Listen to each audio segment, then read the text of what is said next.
Hello, everyone, and welcome to episode 126 of The Longing. What a wonderful day.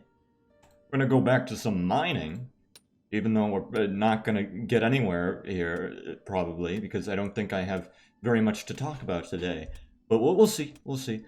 I just finished watching a YouTube video about some philosopher, and I can't remember the name of the philosopher, but the premise of the video trying to talk about the philosopher was that this guy was obsessed with failure and the idea of failure and all of human existence being failure. And I watched this video and I felt a lot of a lot of similarity in myself and the way I look at things to this guy.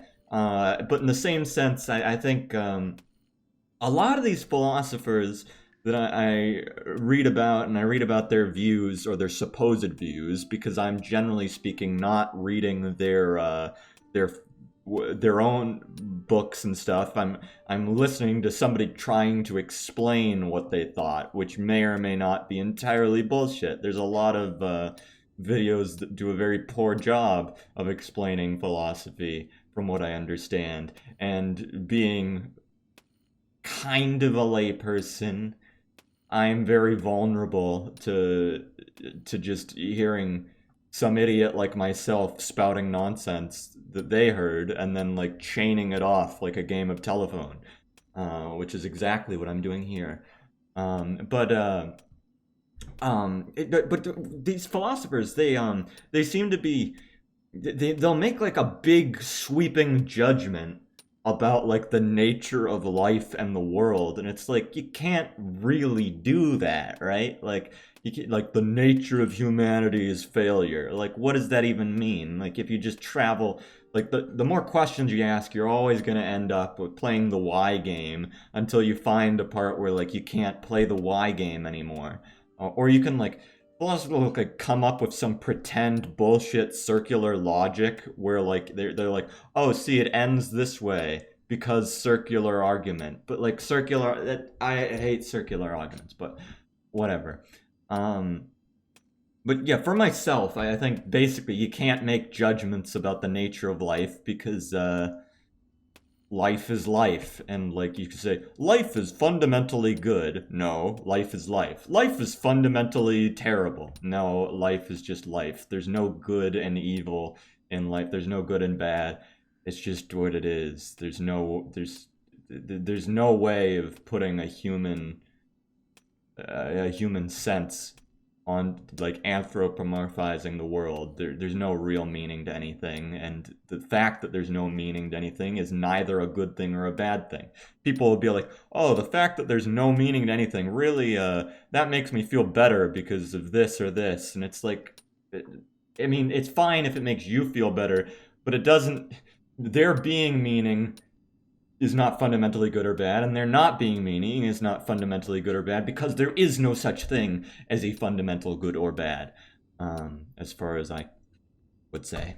And I think that's where a lot of philosophy just breaks down, is in that. But anyway, this one guy, I don't have the coronavirus, I just coughed. There's one guy, and also happy April Fool's Day for the record. None of this is an April Fool's joke. I kind of thought to myself, what if I made a video where I'm just like, wow, I'm really happy now. I guess I'll end the longing because I have no purpose to this. I got a girlfriend, and now we're gonna have children because I've changed my mind about antinatalism, and I think that having children's a great idea.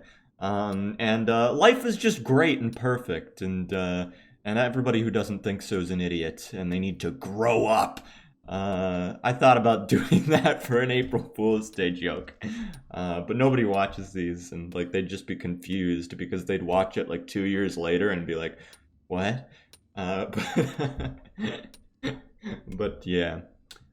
Anyway, this guy, I guess the premise being that he's like obsessed with failure, and part of that, he's almost kind of like happily obsessed with failure in a sense because it brings him a bit of comfort to look at things as just failure. It's like you can't compare, like if everything is failure at its base level, then anything you do is above and beyond your like baseline for existence, um, because your nature is failure.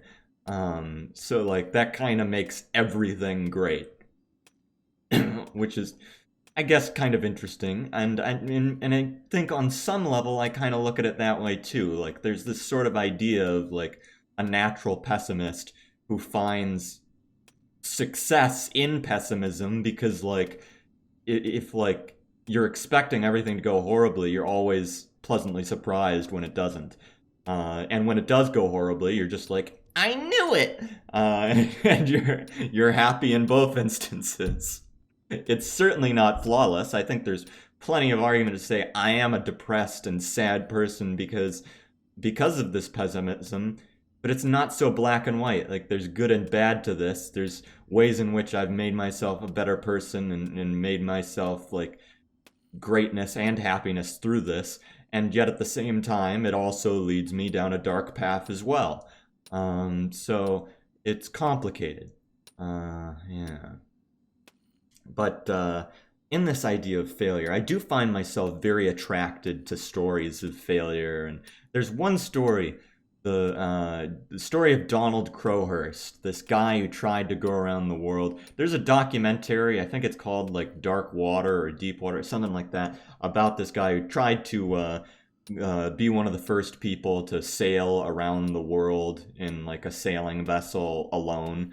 And It's an incredible story. I kind of don't want to spoil it, but generally speaking, I consider it like one of the most like incredible stories of human failure and insanity and sadness, just like, you know, the human condition. And uh, and I really love this story of Donald Crowhurst. It's one of the most depressing stories. And I don't know, something about it, that just something about extreme failure and extreme sadness and melancholy is tantalizing to me. Um, and on some level, I wonder if like the opposite being that the stories of like people who are just perfect and just like have like happiness and like everything is just worked out. If on some level I resent that because it goes against like this philosopher's idea, this idea of like, oh, the nature of things is to fail, so don't worry about things so much. And then when I see somebody who's doing fantastically and have like sort of transcended failure and gone into happiness, like pure happiness and success, if on some level I resent that because it goes against some level of comfort that I've found for myself in the philosophy of failure. Um, I don't know. I'm interested in that concept, um, because I do so often enjoy media that is about failure and hopelessness and something along those lines, and just extremely sad circumstances. I reread this book by the guy who makes toothpaste for dinner, this webcomic. I reread his book Veins, which is about a mentally challenged guy who is just continually, it's just a dark humor about his continual like horrible life and how everyone around him is horrible to him, and he keeps like going to jail and getting blamed for stuff, and he talks about the nightmares about his brother's death, but he does it in a way where this guy is really optimistic to the point where it's really funny. I remember reading a review on the Amazon page that was like, I thought this book would have some sort of like positive message in the end, but no, it's just horrible. I hate this. 1 star. And I just read that review and I was like, I gotta reread this book. It's so good. And I did reread it and I enjoyed it. Yeah. I don't know. I'm a weird guy obsessed with failure, obsessed with all these things. But on a separate note, on a happier note about a success I had, I 2 days in a row I was at my parents' place and I cooked dinner. I spent a long time both days just cooking, and that's something I enjoy. And both times in a row, my parents said it was like the best meal they'd had of that particular type. The first night I made pizza, and the second night I made soup out of scrap vegetables that you keep in the freezer. Like if you have like onion skins and like skins of different vegetables and stuff, as long as it's like edible, but like you wouldn't want to eat those things, you can just boil them for hours to make a soup stock, and that'll turn out nice. Then you season the stock and like put like fresh vegetables into the stock for like in chunks after you've strained out all the gook. You can make a really nice soup that way, and my parents love that. And I also made a focaccia, I think is the way it's a. Do you pronounce that? It's a bread, an Italian bread. That's just like a whole bunch of oil and a really high hydration dough. That means that you like use way more liquid than you normally would in the dough in contrast to a low hydration dough, which would be more flour than liquid. And you cook that up with a whole bunch of olive oil, and it's like this really fried, crispy, incredibly nice bread. And I served that with some olive oil and garlic and herbs that you could dip it in. And my dad said that that was the best bread he'd ever eaten. So that was a scenario in which I did not fail, and I made a lot of people happy. And that's one of the things that I made a lot of people. I made my parents happy, two people, and that was a success, and it makes me feel good and happy, and because I made other people happy, and I gave my parents something to feel proud of in their son, as opposed to me just doing nothing with myself, and being a question of where did they go wrong. So that's nice. It's a positive thing. Yeah. Yeah. Maybe I'll end it on a positive note instead of on an extremely sad note. You should try making focaccia. It's very nice. It's difficult because of the stickiness of the dough, and you need to know like and be like confident in knowing that if you stretch your dough and then fold it over, stretch your dough, fold it over, you can build gluten, and it eventually won't be as sticky. It'll still be sticky, but like after hours of doing that, like every half an hour or so, it'll eventually be workable, and it's actually not as hard as it sounds, and it'll be really awesome and nice. And give it a shot. Give it a shot. Yeah.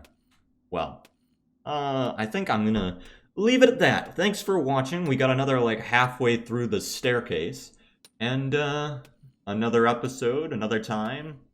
Maybe I'll talk about mortality and like infinite life and these different ideas I've had about those things. And see you next time. Later.